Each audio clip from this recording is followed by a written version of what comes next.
simulan natin ang isang bagong pagninilay na napakahalaga para sa ating kaligtasan. Ibahagi sa mga komento kung saan mo pinapanood at sama-sama nating ipagpatuloy ang espiritual na paglalakbay na ito patungo sa langit. Tahimik ang simula. Hindi ito ang katahimikan ng kapayapaan, kundi ang katahimikan bago ang pagguho. Sa unang tahanan ng sangkatauhan, ang hangin ay may bigat na hindi nakikita. Ang lupa ay bata pa. Ang mga alaala ng Eden ay sariwa pa sa isipan ng mga magulang ni Cain. Ngunit ang langit na minsang bukas ay tila may bahagyang ulap na ngayon. Ang paghihimagsik ay nagsimula sa itaas, hindi sa lupa, hindi sa tahanan, ngunit bumaba ito. Isinulat ng kasulatan na ang kasalanan ay pumasok sa mundo at kasama nito ang kamatayan. At ayon sa liwanag na ibinigay sa pamamagitan ng propetikong patutuo, ang diwa ng paghihimagsik ay hindi na natili sa malalayong larangan ng kosmos. Ito'y naghanap ng tirahan at natagpuan nito ang puso ng tao. Sa salaysay ng kasulatan, ang unang magkapatid ay nagdala ng handog. Parehong lumapit, parehong tumawag sa Diyos. Ngunit magkaiba ang espiritu. Ang isa ay nagpakumbaba, ang isa ay nag-ingat ng sariling daan. Dito pumasok ang anino. Ang diwa na minsang nagbulong sa mga bulwagan ng langit ay ngayon ay bumubulong sa loob ng isang tahanan, hindi sa pamamagitan ng kulog o apoy, kundi sa tahimik na katuwiran ng sariling kalooban. Ang parehong binhi ng pagmamataas, ang parehong pagtanggi sa liwanag. Hindi ito biglaan, ito'y unti-unti. Ang paghihimagsik ay hindi laging sumisigaw. Kadalasan, ito'y nagpapaliwanag. Ipinapakita nito ang pagsamba na walang pagsunod, ang relihiyon na walang pagsuko, ang handog na walang puso. Ellen White ay sumulat sa Hakbang Tungo kay Kristo. Ang Diyos ay pag-ibig. Ito ang sentro. Ito rin ang pagsubok. Sapagkat kung ang Diyos ay pag-ibig, ang tunay na pagsamba ay laging nakaugat sa pagtitiwala. At kapag ang pagtitiwala ay napalitan ng sariling katuwiran, ang pinto ay nabubuksan, hindi sa liwanag, kundi sa paghihimagsik. Sa tahanan ni Cain, ang kasalanan ay hindi nagsimula sa pagpatay. Nagsimula ito sa loob, sa pagtanggi, sa paninindigan na ang sariling paraan ay sapat. At ang parehong espiritu na minsang nagsabing, "Aakyat ako," ay ngayon ay tahimik na nagsasabing, "Hindi ko kailangan." Ito ang babala hindi lamang para sa unang pamilya, kundi para sa mga tahanan ng mga huling araw. May mga kasalanang hindi agad nakikita, hindi sila sumisigaw, hindi sila nagiiwan ng dugo sa simula. Sa unang tahanan, ang paghihimagsik ay hindi pumasok bilang hayop na marahas, kundi bilang binhing itinanim sa damdamin, isang kaisipan, isang pagtingin, isang paghahambing, at ang katahimikan ay naging kasangkapan nito. Si Cain ay hindi tinuruan ng lantad na pagsuway. Siya ay lumaki sa kaalaman ng Diyos. Alam niya ang kasaysayan ng pagkahulog. Narinig niya ang mga babala. Ngunit ang kaalaman ay hindi pananggalang kapag ang puso ay ayaw magpasakop. Ang binhi ay sumibol sa inggit, hindi agad laban sa Diyos, kundi laban sa kapatid. Ang liwanag na tinanggap ni Abel ay naging salamin na hindi matitiis ni Cain. At sa halip na baguhin ang sarili, pinili niyang siraan ng liwanag. Ito ang unang hakbang ng paghihimagsik sa bawat tahanan, kapag ang katotohanan ay naging banta sa pagmamataas. Ellen White ay sumulat sa mga patriarka at mga propeta. Si Cain ay nagkimkim ng inggit at puot laban sa kaniyang kapatid na si Abel. Ito ay tahasang pahayag, hindi simbolo, hindi palamuti. Ang inggit ay hindi inosente. Ito ay pintuan. At sa sandaling ito'y pinayagang manatili. Ang parehong spirito na tumangging magpasakop sa pamahalaan ng Diyos ay nakahanap ng bagong tahanan sa damdamin ng tao. Ang tahanan ay dapat maging unang altar. Ngunit kapag ang altar ay pinasukan ng paghahambing, ang pagsamba ay nagiging palabas. Ang handog ay nagiging pakitang tao. At ang presensya ng Diyos ay napapalitan ng katahimikan na mapanganib. Ang langit ay nagbabala, hindi sa pamamagitan ng kidlat, kundi sa pamamagitan ng pagtanggap at pagtanggi. Tinanggap ang handog ni Abel, tinanggihan ang kay Cain. hindi dahil sa anyo kundi dahil sa Espiritu. At dito nagpakita ang tunay na mukha ng paghihimagsik. Hindi nito kayang tanggapin ang pagtutuwid. Ang pagtanggi ay nagiging insulto at ang insulto ay nagiging galit. Ang parehong landas ay inuulit sa mga huling araw, sa mga tahanan na may relihiyon ngunit walang pagsisisi, sa mga pamilya na may kaalaman ngunit walang kababaang loob. Ang paghihimagsik ay patuloy na naglalakbay mula sa langit patungo sa unang tahanan hanggang sa mga tahanan ng wakas. Bago bumagsak ang unang dugo, nagsalita muna ang langit. Hindi tahimik ang Diyos sa harap ng lumalaking dilim. Ang babala ay dumating, hindi bilang hatol, kundi bilang paanyaya. Ang tinig ng awa ay humarap sa pusong tumitigas. Bakit ka nagagalit? Isang tanong. Hindi akusasyon.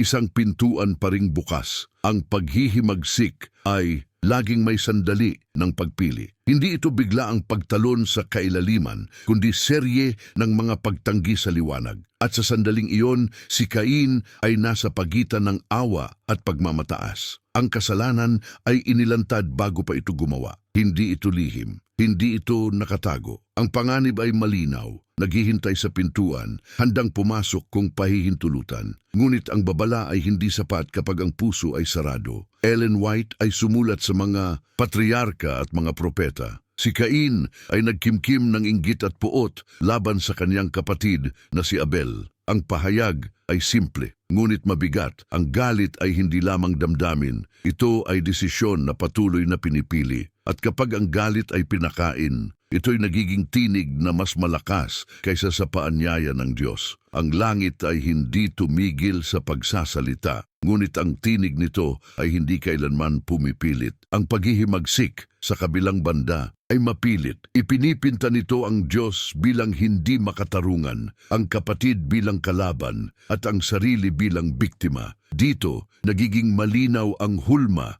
ng unang kasinungalingan. Ang kasalanan ay laging may katuwiran sa sarili nitong mga mata. Sa loob ng tahanan, ang espiritong ito ay unti-unting sumisira. Hindi nito winawasak agad ang anyo ng relihiyon. Iniiwan nito ang altar, iniiwan ang handog. Ngunit ninanakaw nito ang puso. Ito ang panganib sa mga huling araw. May pagsamba, ngunit walang pakikinig. May panalangin, ngunit walang pagbabago. May kaalaman, ngunit walang pagsuko. Ang parehong tinig na nagbabala kay Cain ay patuloy na nagsasalita sa mga tahanan ngayon. Ngunit ang mundo ay maingay at ang tahimik na paanyaya ng langit ay nalunod sa sariling katuwiran ng tao. Siya ay nakakita kung paano tinanggihan ang awa bago pa man pumatak ang dugo. May sandaling ibinibigay ang Diyos bago ang trahedya. Hindi ito mahaba, ngunit ito ay sapat. Sa pagitan ng galit at gawa,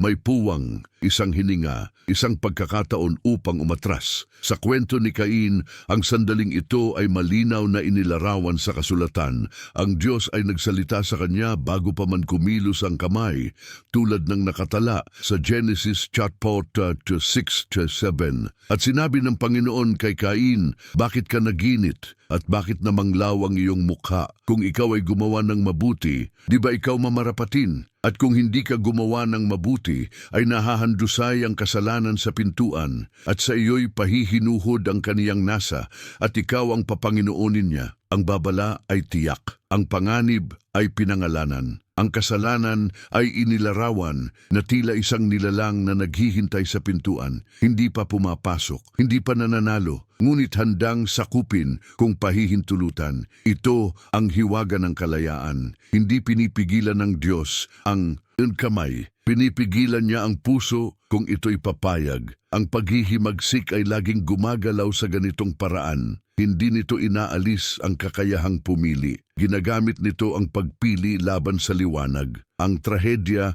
ay hindi nagmumula sa kakulangan ng babala, kundi sa pagtanggi dito. Sa loob ng tahanan, ang sandaling ito ay madalas hindi napapansin. Isang tensyon sa pagitan ng magkapatid, isang hindi binigkas na galit, isang pag-iwas sa pakikipag-usap, at ang kasalanan ay nananatili sa pintuan, hindi pa gumagawa, ngunit naghihintay. Ang mga huling araw ay puno ng ganitong mga sandali. Hindi bigla ang pagbagsak, kundi sunod-sunod na hindi pagpansin. Ang Diyos ay patuloy na nagsasalita sa pamamagitan ng kanyang salita. Ang kasulatan ay hindi nagbago, ang mga babala ay malinaw pa rin. Ngunit ang tahanan na abala, ang isip na puno at ang pusong nasanay sa sariling katuwiran ay nagiging manhid. Sa sandaling iyon, ang katahimikan ay nagiging kasabwat. Ang trahedya ni Cain ay hindi lamang kwento ng pagpatay. Ito ay kwento ng isang pagkakataong hindi sinunggaban,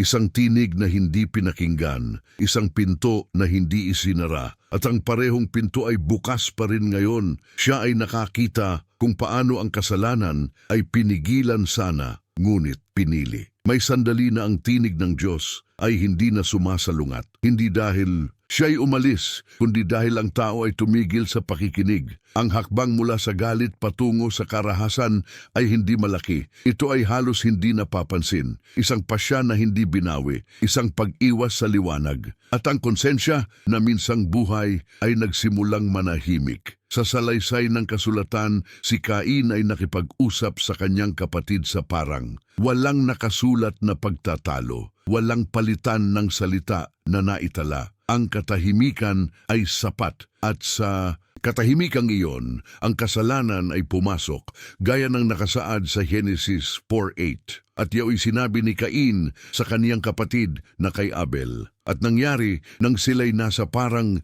ay nagtindig si Cain laban kay Abel na kaniyang kapatid at siya'y kaniyang pinatay. Ito ang bunga ng patuloy na pagtanggi. Ang konsensya ay hindi namamatay agad. Ito ay pinapahina at kapag ang babala ay paulit-ulit na hindi pinapansin, ang panloob na tinig ay nagiging mahina hanggang sa ito'y tuluyang malunod. Ang unang pagdanak ng dugo ay hindi lamang pisikal na trahedya. Ito ay espiritual na pagkawasak ng isang tahanan. Ang lupa ay tumanggap ng dugo ng matuwid at ang langit ay nakinig. Ang kasulatan ay hindi nagtatago ng bigat ng sandaling ito. Ang krimen ay hindi tinabunan. Ang pananagutan ay hindi inalis. Sapagkat ang paghihimagsik kapag hinayaan ay laging humahantong sa pagkawasak ng relasyon, ng tahanan, ng kaluluwa. Sa mga huling araw, ang parehong katahimikan ay muling lumilitaw, hindi agad karahasan, kundi pamamanhid kapag ang kasalanan ay tinawag na kahinaan lamang, kapag ang galit ay pinahintulutang manatili, kapag ang kapatid ay naging hadlang sa halip na kaloob.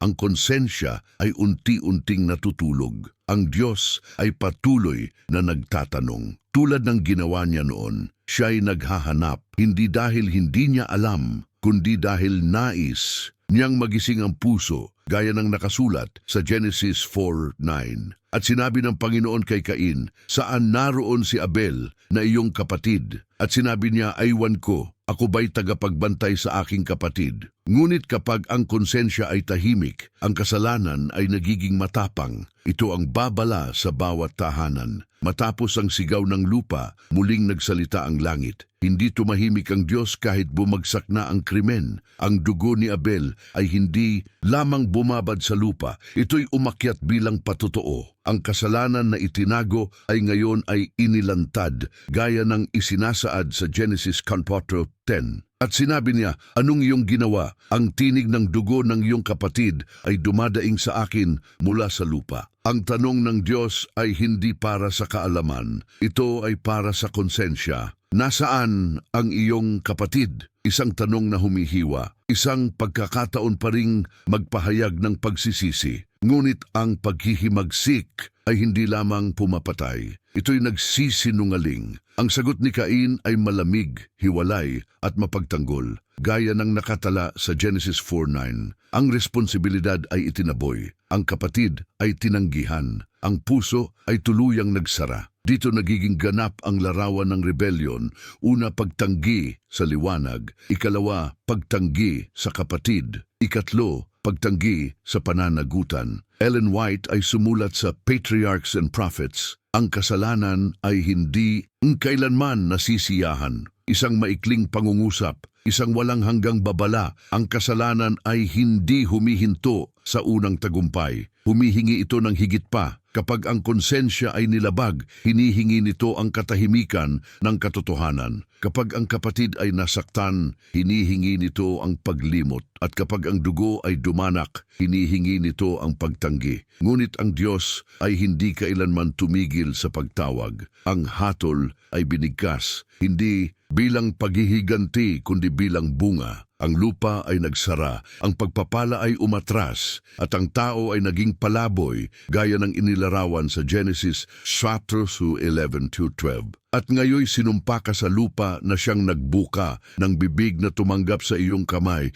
ng dugo ng iyong kapatid. Pagbubukid mo ng lupa ay di na ibibigay mula ngayon sa iyo ang kaniyang lakas. Ikaw ay magiging palaboy at hampas lupa sa lupa. Ito ang kinahihinatnan ng paghihimagsik kapag ito'y pinatubo sa loob ng tahanan. Sa mga huling araw, ang parehong espiritu ay kumikilos. Hindi laging may dugo sa mga kamay, ngunit may dugo sa konsensya. May mga relasyong pinatay ng galit. May mga tahanang winasak ng katahimikan at pagtanggi. Ang babala ay malinaw, ang Diyos ay nagtatanong pa rin, at ang kasalanan ay hindi pa rin nasisiyahan. Siya ay nakakita na ang paghihimagsik kapag pinili ay laging humihingi ng higit. May hatol, ngunit may hangganan ng hatol. Matapos ang paglalantad ng kasalanan, ang langit ay hindi kumilos sa galit na walang pagpigil. Ang Diyos ay nagtakda ng hangganan, isang tanda na hindi para ipagdiwang ang kasalanan, kundi upang pigilan ang paglala nito. Ang buhay ni Cain ay iniligtas mula sa paghihiganti ng tao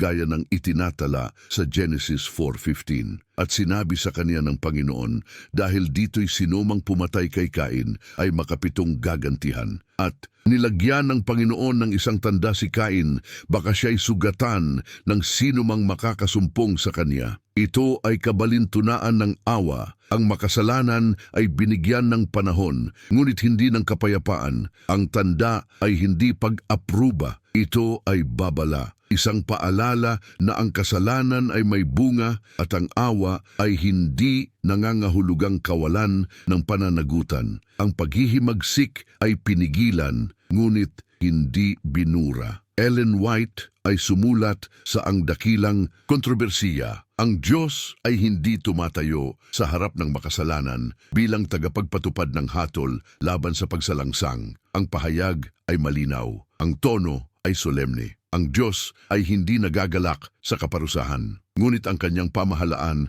ay hindi rin maaaring baliwalain. Ang batas ay hindi binuwag upang iligtas ang nagkasala. Sa halip, ang awa ay nagbigay ng panahon upang makita ang bigat ng kasalanan. Si Cain ay lumakad palayo, hindi lamang mula sa lugar ng krimen, kundi mula sa presensya ng Diyos, gaya ng binabanggit sa Genesis 4:16. At umalis si Cain sa harapan ng Panginoon at tumahan sa lupain ng Nod sa silanganan ng Eden. Ito ang tunay na pagkawala, hindi ang lupa, hindi ang tahanan, kundi ang liwanag. Ang paghihimagsik ay laging humahantong sa paglayo. Hindi nito agad sinisira ang panlabas na buhay. Madalas, pinapayagan pa itong magpatuloy. Ngunit, ang presensya ng Diyos ay unti-unting nawawala at ang kaluluwa ay nasasanay sa dilim. Ito ang panganib sa mga huling araw. May buhay, may galaw, may tagumpay sa paningin ng mundo. Ngunit may paglayo sa presensya ng Diyos. Ang tanda ni Cain ay paalala sa bawat pamilya. Ang awa ng Diyos ay hindi lisensya upang ipagpatuloy ang kasalanan. Ito ay huling paanyaya upang huminto, upang tumingin pabalik, upang kilalanin na ang paghihimagsik ay may hangganang itinakda ng langit. Siya ay nakakita na ang awa ay inilaan upang magligtas, hindi upang bigyang katwiran ng paghihimagsik. Ang kasalanan ay hindi nananatiling mag-isa. Ito ay nagtuturo, ito ay nag-iiwan ng bakas. Pagkatapos ni Cain, ang lupa ay hindi na pareho. Ang paglayo sa presensya ng Diyos ay hindi nagtapos sa isang tao. Ito ay naging landas, isang pamana ng pag-iisip, isang paraan ng pamumuhay na walang altar, walang pagsisisi at walang takot sa Diyos. Ang kasulatan ay nagsasalaysay na si Cain ay nagtayo ng lungsod gaya ng nakatala sa Genesis 4:17 at nakilala ni Cain ang kaniyang asawa at siya'y naglihi at ipinanganak si Enoch at siya'y nagtayo ng isang bayan at tinawag ang bayan ayon sa pangalan ng kaniyang anak Enoch. Hindi ito simpleng detalye, ito ay patotoo. Ang tao na umalis sa presensya ng Diyos ay naghanap ng seguridad sa gawa ng kanyang sariling mga kamay. Ang paghihimagsik ay laging gumagawa nito. Pinapalitan ng Diyos ng estruktura. Pinapalitan ang pagsuko ng kontrol. At habang lumalawak ang angkan, lumalalim ang pamamanhid. Ang karahasan ay naging wika. Ang pagmamataas ay naging pamana. At ang budhi ay lalong tumahimik gaya ng malinaw na ipinapakita sa mga sumunod na salinlahi sa Genesis 4:23-24. At sinabi ni Lamech sa kaniyang mga asawa, Ada at Zila, pakinggan ninyo ang aking tinig. Kayong mga asawa ni Lamech ay makinig ng aking salaysay, sapagkat pumatay ako ng isang tao dahil sa ako'y sinugatan, at ng isang binata dahil sa ako'y hinampas. Kung makapitong gagantihan si Cain, tunay na si Lamech ay makapitungpung-pito. Ang kasalanan na hindi pinagsisihan ay laging lalala. Ellen White ay sumulat sa edukasyon. Sa pamamagitan ng pagtingin, tayo ay nababago. Isang maikling katotohanan, isang hindi matatakasan na batas ng kaluluwa. Kung ang tao ay patuloy na tumitingin sa sariling lakas, siya ay mahuhubog ayon dito. Kung ang tahanan ay walang alaala ng Diyos, ang mga anak ay huhubugin ng kawalan. At kung ang liwanag ay patuloy na tinatalikuran, ang dilim ay nagiging karaniwan. Ito ang babala sa mga huling araw. Hindi lamang mga individual ang nasisira, mga henerasyon ang hinuhubog. Ang tahanan ni Cain ay naging modelo ng mundong walang Diyos. Masigla, malikhaing, maingay, ngunit hiwalay sa langit. At ang parehong anyo ay muling lilitaw bago ang wakas. May kaunlaran, may sining, may lungsod, ngunit walang altar. Siya ay nakakita na ang paghihimagsik kapag minana ay nagiging kultura. Hindi nagtapos ang kwento sa dugo, hindi rin nagtapos sa paglayo. Habang ang isang linya ay humiwalay sa presensya ng Diyos, ang langit ay nagpanatili ng isa pang binhi. Sa gitna ng pagkawala, may ibinigay na kapalit. Sa gitna ng katahimikan ng konsensya, may muling tinawag na pangalan. Isinulat ng kasulatan na si Eva ay muling nagkaanak at pinangalanan niya itong Seth, gaya ng nakatala sa Genesis 4:25. At nakilalang muli ni Adam ang kaniyang asawa at nanganak ng isang lalaki at tinawag ang kaniyang pangalan na Seth, sapagkat aniya'y binigyan ako ng Diyos ng ibang anak na kahalili ni Abel, sapagkat siya'y pinatay ni Cain. Ang pangalang ito ay hindi lamang tanda ng kapanganakan, kundi patotoo ng awa. Isang paalala na ang Diyos ay hindi iniwan ang sangkatauhan sa kamay ng paghihimagsik. At dito muling umusbong ang kaibahan. Sa linya ni Seth, may bumalik na alaala, may pagbabalik sa altar, may pagbanggit muli sa pangalan. Ang kasulatan ay malinaw at nagkaanak naman si Seth ng isang lalaki at tinawag ang kaniyang pangalan na Enos. Noon ay pinasimulan ng mga tao ang pagtawag sa pangalan ng Panginoon. Genesis 4:26. Ito ay hindi simpleng relihiyosong gawain. Ito ay pagpili. Sa gitna ng mundong unti-unting nasasanay sa karahasan at sariling lakas, may mga pusong piniling tumingin paitaas. Ang paghihimagsik ay hindi naging tanging landas. May isa pang daan, tahimik, hindi tanyag, ngunit nakaugat sa pagsuko. Dito nahahati ang kasaysayan ng sangkatauhan, hindi sa lakas, hindi sa talino, kundi sa pagsamba. Ang dalawang linya ay sabay na lumago. Isa ay maingay at kapansin-pansin. Isa ay tahimik at halos hindi binabanggit. Ngunit ang langit ay laging nakatingin sa direksyon ng altar, hindi ng lungsod. Ito ang mensahe para sa mga huling araw. Hindi sapat na mabuhay, hindi sapat na magtagumpay. Ang tanong ay, sino ang tinatawag? Sa gitna ng kaguluhan ng mundo, ang pagtawag sa pangalan ng Panginoon ay nananatiling malinaw na tanda ng katapatan. Hindi ito nag-aalis ng pagsubok. Hindi nito ginagarantiyahan ng kaginhawaan. Ngunit ito ang naghihiwalay sa landas ng buhay at sa landas ng paghihimagsik. Siya ay nakakita na kahit sa simula may 200 at ang pagpili ay malinaw. Ang panganib ay hindi laging nasa malinaw na paghihiwalay. Madalas, ito'y nasa paghahalo. Habang ang dalawang linya ay sabay na lumalakad sa kasaysayan, ang agwat sa pagitan nila ay unti-unting lumiit. Hindi dahil ang liwanag ay humina, kundi dahil ang dilim ay natutong mag-anyong katanggap-tanggap. Ang kasulatan ay nagtatala ng sandaling ang hangganan ay nilapitan. Ang mga anak ng Diyos ay tumingin at ang kanilang mga mata ay namuno sa halip na ang salita, gaya ng inilarawan sa Genesis 6:2, na nakita ng mga anak ng Diyos na magaganda ang mga anak na babae ng mga tao at sila'y nangagsikuha ng kani-kaniyang asawa sa lahat ng kanilang pinili. Ang pagpili ay hindi ginawa sa altar,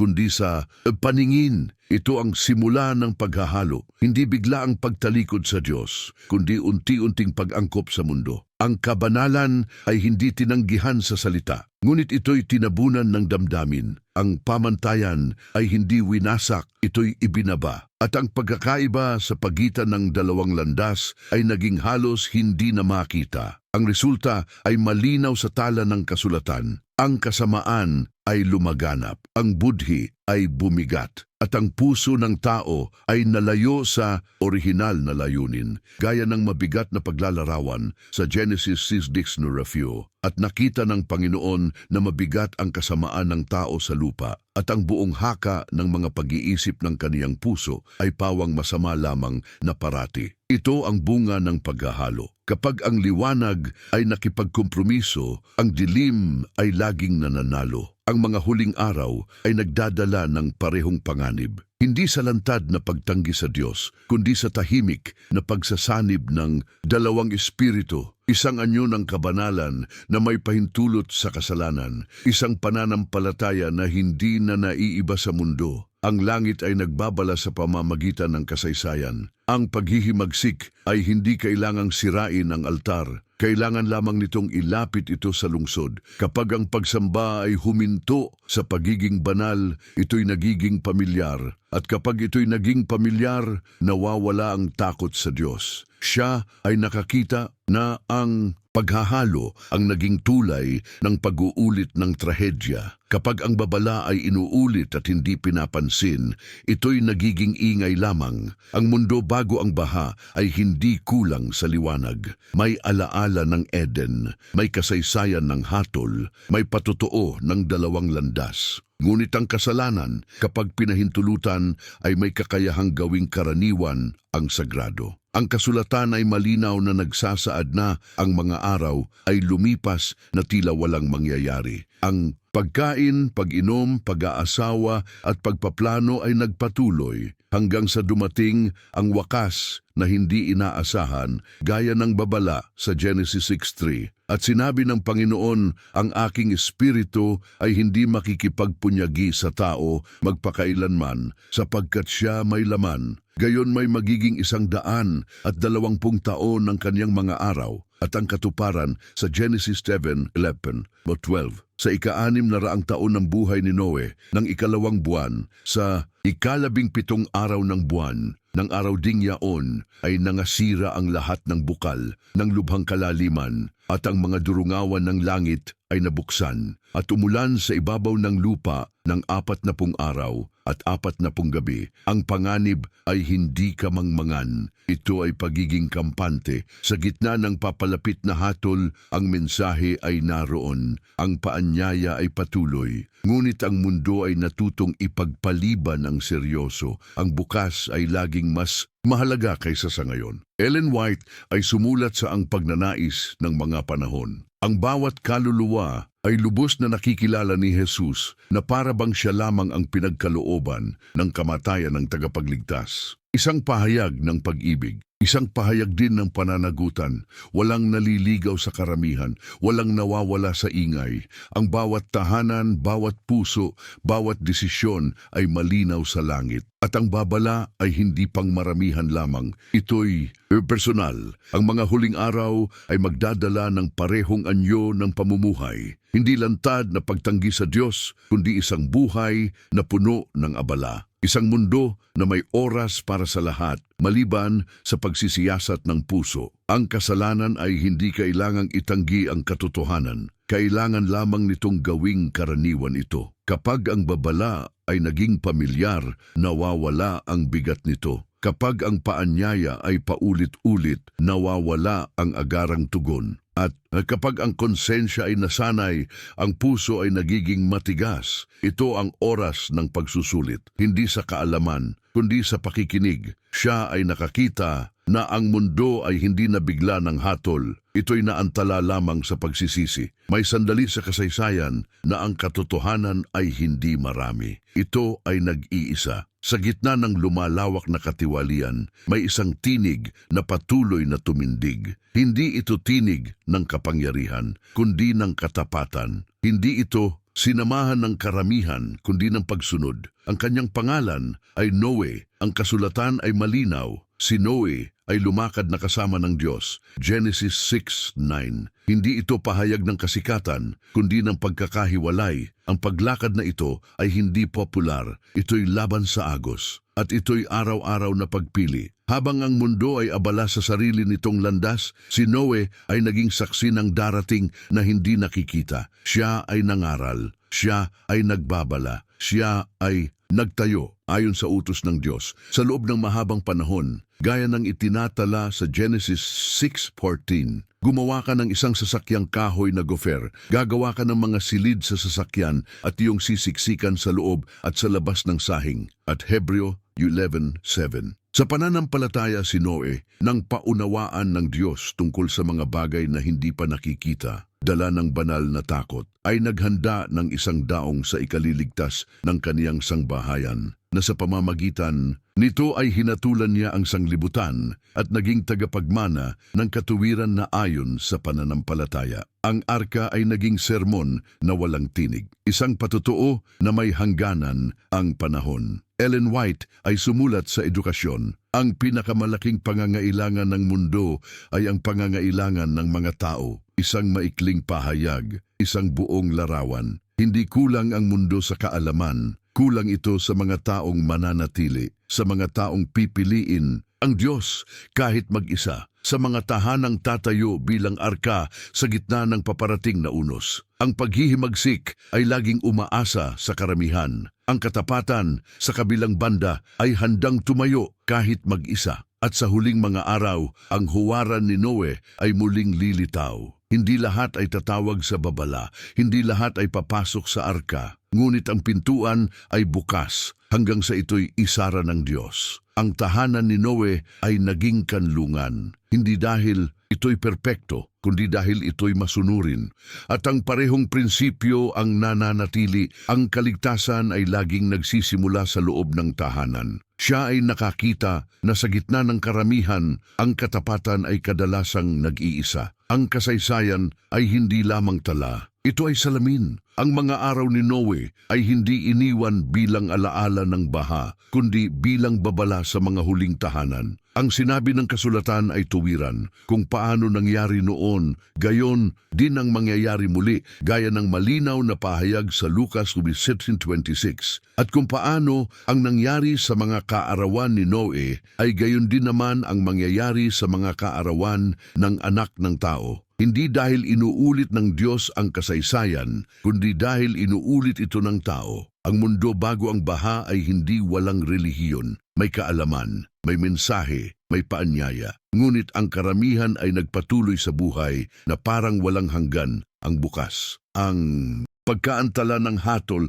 ay napagkamalang kawalan nito. Ang parehong panganib ay umiiral ngayon. Ang mga tahanan ay puno, ngunit ang altar ay bakante. May pag-uusap, may plano, may kinabukasan, ngunit bihira ang pagsusuri ng puso. Ang katahimikan ng konsensya ay muling tinanggap bilang kapayapaan. Ellen White ay sumulat sa mga kaganapan sa huling araw. Malapit nang magsara ang probasyon, isang maikling pahayag, isang huling bigat. Ang pinto ay hindi laging bukas at kapag ito'y isinara, hindi ito muling bubuksan ng damdamin, panghihinayang o ingay ng mundo. Ang sandali ng pagpili ay palaging nauuna sa sandali ng pagkakulong. Ito ang dahilan kung bakit ang babala ay nagsisimula sa tahanan, hindi sa lungsod, hindi sa karamihan, kundi sa tahimik na desisyon ng bawat araw. Kung sino ang sinasamba, kung sino ang pinakikinggan, kung sino ang sinusunod.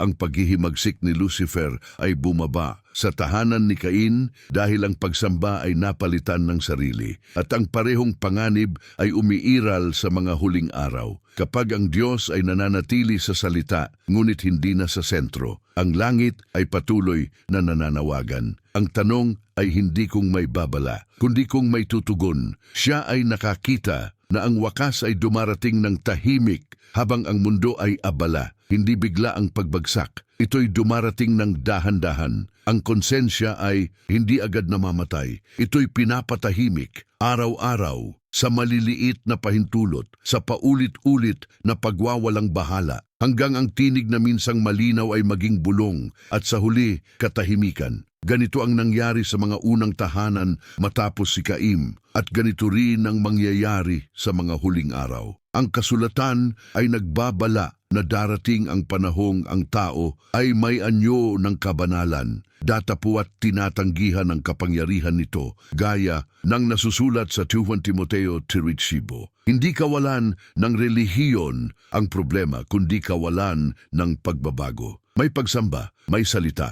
ngunit walang pagkaputol sa kasalanan. Ellen White ay nagbabala sa ang dakilang kontrobersya. Ang pinakamalaking pangangailangan ng mundo ay ang pangangailangan ng mga tao. Mga taong hindi mabibili o maipagbibili. Mga taong sa kaibuturan ng kanilang mga kaluluwa ay totoo at tapat. Hindi niya inilalarawan ang hinaharap na mundo lamang. Inilalarawan niya ang kakulangan ng mga tahanan. Sapagkat ang konsensyang matatag ay unang hinuhubog sa loob ng tahanan o winawasak doon. Kapag ang kasalanan ay pinapayagan sa lihim, ito'y nagiging guro. Kapag ang mali ay pinagtatakpan, ito'y nagiging pamantayan. At kapag ang liwanag ay paulit-ulit na tinatanggihan, ang dilim ay tinatanggap bilang normal. Ito ang pamana ni Cain, hindi lamang dugo sa lupa, kundi katahimikan sa puso. Ang mga huling araw ay hindi mamarkahan ng biglaang pagtanggi sa Diyos, kundi ng unti-unting pagkawala ng kanyang tinig. Ang mga tahanan ay magpapatuloy, ang buhay ay uusad, ngunit ang espiritu ay dahan-dahang aatras at kakaunti ang makapapansin. Siya ay nakakita na ang pinakamapanganib na anyo ng paghihimagsik ay yaong hindi na nararamdaman bilang mali. Ang tahanan ang unang simbahan at ang altar nito ang unang babagsak. Hindi winawasak ng kaaway ang pamilya sa pamamagitan ng ingay. Ginagawa niya ito sa pamamagitan ng pagpapalit. Hindi tinatanggal ang relihiyon, pinapalitan lamang ang sentro. Ang panalangin ay nagiging bihira. Ang salita ay nagiging pamilyar, ngunit hindi sinusunod. At ang Diyos ay nananatili sa alaala, hindi na sa pamumuno. Ganito ang naging landas ng sambahayan ni Cain. Ang kasulatan ay nagpapaalala na ang tunay na pagsamba ay nagsisimula sa loob ng tahanan sapagkat ang utos ng Diyos ay malinaw. At ang mga salitang ito na aking iniuutos sa iyo sa araw na ito ay sa iyong puso at iyong ituturo ng buong sikap sa iyong mga anak at iyong sasalitain tungkol sa kanila pagka ikaw ay nakaupo sa iyong bahay at pagka ikaw ay lumakad sa daan at pagka ikaw ay nahihiga at pagka ikaw ay bumabangon. Gaya ng nasusulat sa Deuteronomio 7:16, kapag ang pagtuturo ay napalitan ng katahimikan, ang kawalan ay agad pinupunan ng mundo. Ellen White ay nagsulat sa mga patriarka at propeta. Alam ni Satanas na kung magtatagumpay siya sa pagpapalimot sa mga tao sa Diyos, na isakatuparan na niya ang kaniyang punto. Isang pahayag na tuwid, isang estratehiyang matagal nang gumagana. Hindi kailangang itanggi ang Diyos. Sapat nang siya'y ipagpaliban, sapat nang wala siyang tinig sa mga pasya, sapat nang ang altar ay manatiling walang apoy. Ang mga huling araw ay magdadala ng mga tahanang abala, ngunit hungkag. May disiplina ngunit walang debosyon, may kaayusan ngunit walang espiritu. At ang mga anak ay lalaking sanay sa relihiyosong wika, ngunit hindi kilala ang presensya ng Diyos. Ito ang babalang iniwan ng kasaysayan. Kapag ang altar ay nawala, ang paghihimagsik ay nagiging mana. Hindi agad ito makikita sa asal, makikita ito sa mga pagpili, sa mga halagang hindi na tinatanong, sa mga hangganang hindi na iginuguhit, at sa konsensyang hindi na gumigising. Ang langit ay naghintay noon at muling naghihintay ngayon. Siya ay nakakita na ang pagbagsak ng mundo ay nagsisimula sa altar na iniwan. Ang tahanan ay hindi hiwalay sa mundo. Ito ang pinagmumulan nito. Bawat isip na hinuhubog sa loob ng bahay ay magiging tinig sa labas nito. Bawat konsensyang pinatahimik sa lihim ay magiging kilos sa liwanag ng araw. Ang kasaysayan ni Caim ay hindi nagtapos sa isang krimen. Ito'y nagpatuloy bilang impluensiya. Ang kasulatan ay malinaw na nagsasabi na huwag kayong padaya, ang masasamang kasama ay sumisira ng magagandang ugali. Gaya ng nasusulat sa 1 Corinto 15:23. Ang babalang ito ay hindi lamang ukol sa mga kaibigan sa labas, kundi sa mga tinig na pinahihintulutan sa loob ng tahanan. Ano ang pinapanood? Ano ang pinakikinggan? Ano ang pinalalampas? Ang mga ito ang mga guro ng puso. Ellen White ay nagsulat sa Ang Dakilang Kontrobersya. Sa pamamagitan ng pagtingin, tayo ay nababago. Isang tahimik na prinsipyo, isang di matatawarang batas. Kung ano ang patuloy na hinaharap ng isip, iyon ang huhubog sa karakter.